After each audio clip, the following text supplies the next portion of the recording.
Hello friends, तो आज हम लोग कंट्रोल सिस्टम को पहले अच्छे से समझेंगे, फिर उसकी जो भी न्यूमेरिकल रहेंगे वो हम लोग सॉल्व करेंगे। तो कंट्रोल सिस्टम हमारा क्या होता है? कंट्रोल सिस्टम के नाम से हमें पता चल रहा है कि ये हमारा एक सिस्टम है जो किसी चीज़ को कंट्रोल कर रहा है। कंट्रोल किसको करेगा? आउटपुट को कंट्रोल करेगा। किसके अकॉर्डिंग करेगा? सिस्टम के अकॉर्डिंग कंट्रोल करेगा। सिस्टम किसकी हेल्प से बना हुआ है? इलेक्ट्रॉनिक्स कंपोनेंट्स की हेल्प से। तो हमने यहाँ पे इनपुट दिया और सिस्टम की हेल्प से आउटपुट हमें कंट्रोल होकर मिल रहा है। तो अब सबसे पहले हम देखेंगे कि हमारा जो सिस्टम है वो कंपोनेंट्स की हेल्प से बना है। तो सिस्टम को हम मैथमेटिकल फॉर्म में भी रिप्रेजेंट कर सकते हैं। तो मैथमेटिकल फॉर्म में रिप्रेजेंट करने की प्रोसेस को हम लोग बोलते हैं ट्रांसफ़र फंक्शन। ट्रांसफ़र फंक्शन क्या होता है? Laplace transform of output divide by Laplace transform of input.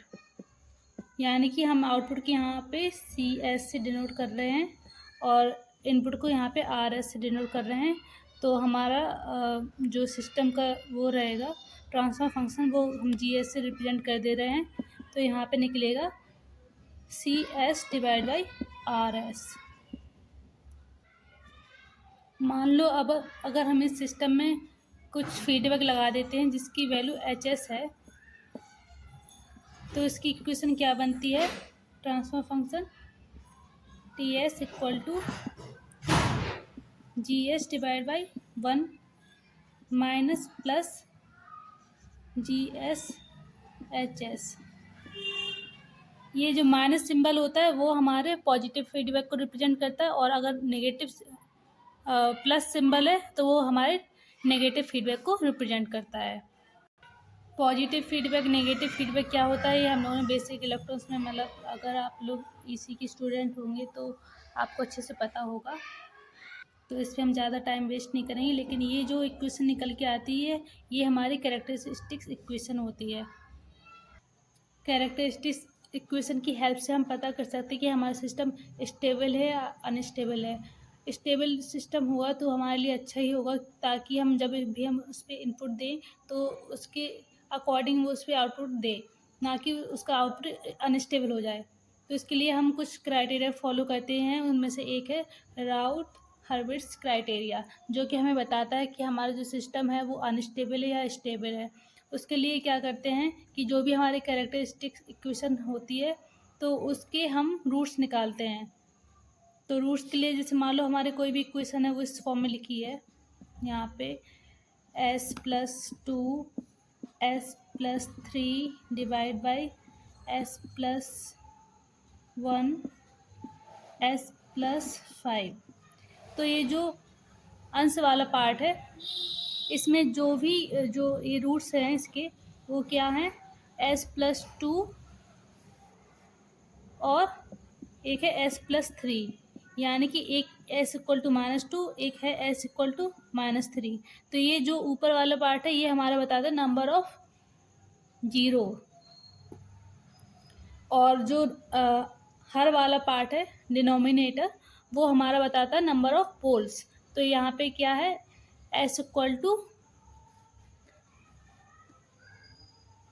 -1 होगा एक, और एक होगा s इक्वल टू -5। जब हम इनको s प्लेन में रिप्रेजेंट करेंगे, ये थोड़ा दिख नहीं रहा है, इसको हम शिफ्ट कर देंगे इस साइड, मान लो यहाँ पे। तो हम क्या करते हैं, जो जीरो होते हैं उनको हम इस वाले सिंबल से प्रेजेंट करते हैं, और जो पोल्स होते हैं उनको हम क्रॉस से मार्क करते हैं। तो यहाँ पे हम अपने देखेंगे यहाँ पे जो जीरोस हैं वो -2 और -3 पे हैं। तो जीरोस को हम -2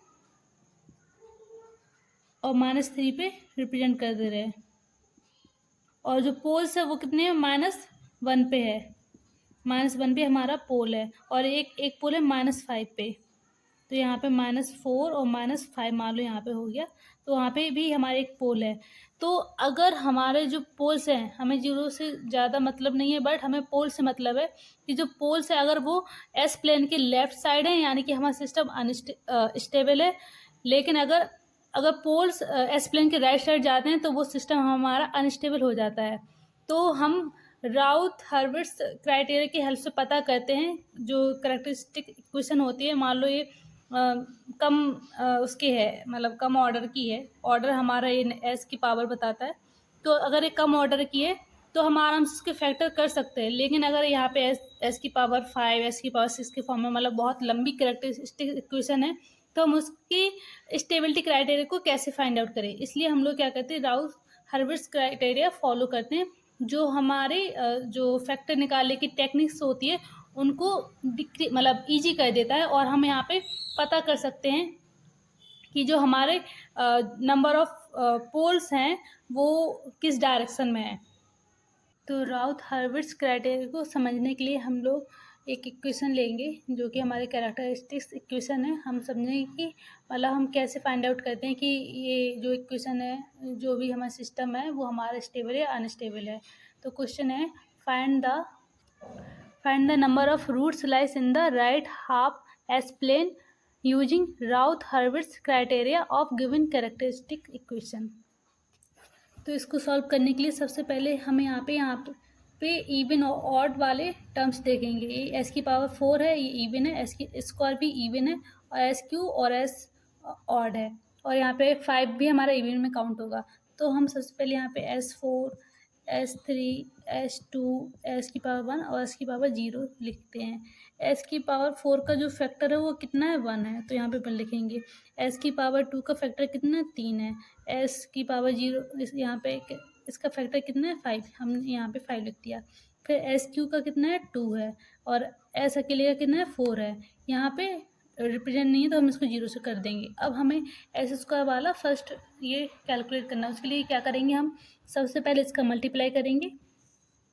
3 दूना 6 minus 4 Ekam 4, 6 minus 4 divide by, और जिसका ये वाला है ना फर्स्ट टर्म, इसको डिवाइड करेंगे। फिर इस वाले टर्म के लिए क्या करेंगे, इसका पहले इसमें मल्टीप्लाई करेंगे, तो 2 पंचे 10 माइनस एक और 0 को मल्टीप्लाई करेंगे, 0 बचेगा, डिवाइड बाई 2 का भाग इसमें लगेगा। यहाँ पे कुछ भी नहीं है प्रेजेंट, तो ये 0 हो जाएगा। तो ये कितना निकलेगा हमारा, हम यहाँ पे इसको इरेज कर देते हैं। तो ये निकलेगा 6 में से 4 का 2, 2 एकम 2, तो यहाँ पे हो जाएगा 1 हमारा। ऐसे ही 10 में से 0 गया तो 0 ही बचेगा, वो सॉरी 10 बचेगा, और 2 का भाग देंगे तो 5 हो जाएगा। तो ये 5 हो गया, और ये 0। अब s की पावर 1 का, अब अगेन सेम तरीके से प्रोसेस हम रिपीट करेंगे। तो 1 का पहले 4 में मल्टीप्लाई करेंगे तो 4 होगा, माइनस 5 दूना 10 होगा, डिवाइड बाई 1 होगा। फिर 1 का 0 मल्टीप्लाई करेंगे, 0 हो जाएगा, ये 0 डिवाइड बाई ये 1, और ये 0 हो जाएगा। तो ये कितना बचेगा, 4 में से 10 गया तो माइनस का 6 बचेगा, यहाँ पे -6, और ये तो हमारा 0 ही है। एस की पावर 0 कितना होगा, हो जाएगा, यहाँ पे मल्टीप्लाई करेंगे तो 6 पंचे 30, माइनस के 30, माइनस के 0 डिवाइड बाई माइनस का 6, यहाँ पे तो 0 हो जाएगा ये वाला। 6 का 0 में मल्टीप्लाई करेंगे तो 0 बचेगा, और 1 का इसमें 0, तो ये कितना बचेगा, -30 में से 0 गया तो -30 डिवाइड बाई -6, यानी कि माइनस से माइनस कैंसिल, 6 पंचे 30, यहाँ पे बचेगा 5, तो हमारा 5 हो गया। तो जब हम इस तरीके से सॉल्व कर लेंगे इस टेबल को, ये टेबल हमारी बन गई, तो हम ये फर्स्ट वाली जो अपनी कॉलम है इसको देखेंगे। इसमें क्या हो रहा है, ये पहले 1 है, ये 2 है, ये 1 है, ये -6 है, और ये प्लस का 5 है। तो हम यहाँ पे देखेंगे साइन चेंज हुआ, यहाँ पे पॉजिटिव था, यहाँ पे पॉजिटिव था, यहाँ पे पॉजिटिव था, यहाँ पे पॉजिटिव से नेगेटिव हुआ, तो एक बार साइन चेंज हुआ। फिर यहाँ नेगेटिव से अगेन पॉजिटिव हुआ, तो दो बार साइन चेंज हुआ। तो जब 2 बार साइन चेंज हुआ, पॉजिटिव से नेगेटिव हुआ, अगर ये नेगेटिव ही मेंटेन करता तो एक ही बार साइन चेंज माना जाता, लेकिन नेगेटिव से अगेन पॉजिटिव हुआ तो 2 बार साइन चेंज हुआ। इसका मतलब ये 2 बार साइन चेंज हुआ, तो 2 रूट्स इसके कहाँ पे हैं, right side of S plane. तो अगर हमारे 2 रूट्स, ये नंबर ऑफ पोल्स ही बताता है, तो 2 रूट्स हमारे ये बता रहा है कि राइट साइड में है, यानी कि ये हमारा सिस्टम अनस्टेबल है। तो एक कैरेक्टरिस्टिक्स इक्वेशन से हमें पता चल गया कि हमारा जो सिस्टम है वो अनस्टेबल है, और हम राउथ हर्विट्स क्राइटेरिया की हेल्प से एक इतने बड़े डिफ़िकल्ट मैथमेटिकल रिप्रेजेंटेशन करने वाले इक्वेशन को हम आसानी से देख के, मतलब सॉल्व करके पता कर सकते हैं कि हमारा सिस्टम अनस्टेबल या अनस्टेबल है। नेक्स्ट क्वेश्चन हम देखेंगे, क्वेश्चन है G S equal to S minus one divide by S square plus two S plus two. तो हमें इसको पता करना है कि ये हमारा किस टाइप का सिस्टम है। तो हमें डिनोमिनेटर वाला पार्ट लेना है। ये हमारी कैरेक्टरिस्टिक्स इक्वेशन होती है जो कि S square plus two S plus to. अब हमें निकालने इसके फैक्टर रूट्स। उसके लिए क्या करेंगे, हम यहाँ पे श्रीधराचार्य विधि लगाएंगे। तो उसमें क्या होगा, minus b plus minus under में b square minus 4ac divide by 2a। ये फार्मूला होता है। यहाँ पे b कितना है हमारा 2 है, a है हमारा 1 और c है 2। तो यहाँ पे b की वैल्यू -2 प्लस माइनस यहाँ पे फार्मूले में ही होता है। -2 प्लस माइनस अंडर में बी स्क्वायर कितना होगा 4 माइनस 4ac। 4a की वैल्यू 1 और c की value 2 divide by 2 into a की वैल्यू कितनी होगी हमारी 1, यानी कि -2 प्लस माइनस अंडर में 4 माइनस 4 दूनी 8 divide by 2। -2 plus minus under में 4 माइनस 8 कितना हो गया -4 डिवाइड बाई 2। हमें पता होना चाहिए कि -1 किसके बराबर होता है, जे स्क्वायर के बराबर। तो यहाँ पे हम -1 की यहाँ पे क्या रख सकते हैं, जे स्क्वायर 4 डिवाइड बाई 2, यानी कि -2 प्लस माइनस, जब जे स्क्वायर का अंडर रूट लेंगे तो जे आएगा और 4 का अंडर रूट लेंगे तो 2 आएगा डिवाइड बाई 2। 2 यहाँ से कॉमन ले सकते हैं। तो यहाँ पे होगा -2 कॉमन ले लेंगे -1 plus minus J divide by 2, 2 से 2 कैंसिल, यानी कि हमारे रूट्स आ गए -1 प्लस माइनस जे। तो यहाँ से हमें पता चला हमारे जो भी रूट्स आए हैं हम इसको एस प्लेन में ड्रॉ करेंगे। -1 प्लस माइनस जे को हमें एस प्लेन में ड्रॉ करना है। तो ये हमारी जो एक्स एक्सिस होती है वो रियल एक्सिस होती है, जो वाई एक्सिस होती है वो इमेजिनरी एक्सिस होती है। अब ये -1 यानी कि कहीं ना कहीं इस जगह पे है -1 वाली लोकेशन, लेकिन क्या है -1 प्लस जे और -1 माइनस जे। तो -1 और ये जे पॉजिटिव होगा, ये जे नेगेटिव होगा।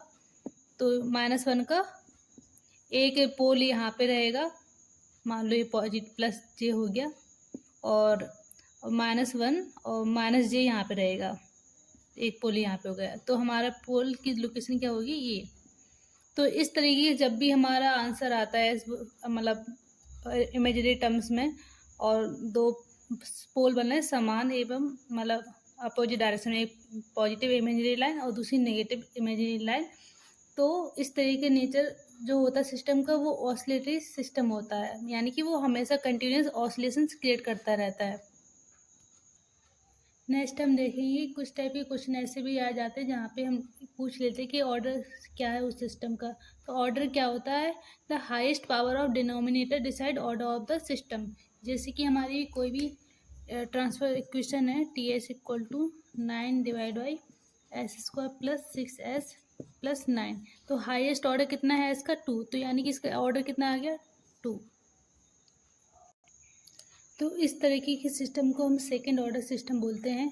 इसका स्टैंडर्ड रिप्रेजेंटेशन हम कर सकते हैं T S equal to omega N square divide by S square plus 2s zeta omega N plus omega N square. तो हम इससे देख सकते हैं कि अगर हमें जैसे मान लो कोई भी इक्वेशन दी गई हो और हमें उसका जीटा या फिर ओमेगा एन फाइंड आउट करना है, तो हम क्या करेंगे, उससे कंपैरिजन कर देंगे। तो यहाँ पे देख सकते हैं कि यहाँ पे 9 लिखा है और यहाँ पे लिखा है ओमेगा एन स्क्वायर। सेम तरीके से ये लिखा है 9 और omega N square, omega N square. तो ये क्या है कि हमारे नेचुरल फ्रिक्वेंसी को बताता है। तो omega N square equal to 9, तो ओमेगा एन इक्वल टू आ जाएगा 3। ये हमारी नेचुरल फ्रिक्वेंसी फाइंड आउट हो गई। अब इससे क्या निकालेंगे हम लोग, अपना जीटा। तो 2s zeta omega N equal to कितना दिया गया है इसमें पहले 6s। तो s से s cancel, 2 into zeta omega N की वैल्यू आ गई 3 इक्वल टू 6। 3 दूना 6 से 6 कैंसिल, जीटा इक्वल टू 1। अगर जीटा 1 है, अगर जीटा इक्वल टू 1 है तो ये क्रिटिकली डैम्प्ड होता है सिस्टम हमारा। क्रिटिकली डैम्प्ड का मतलब ये है कि जीटा इक्वल टू अगर 1 है तो critically damped, zeta equal to 1 से ग्रेटर है तो वो ओवर डैम्प्ड, और जीटा लेस देन 1 होता है तो अंडर डैम्प्ड।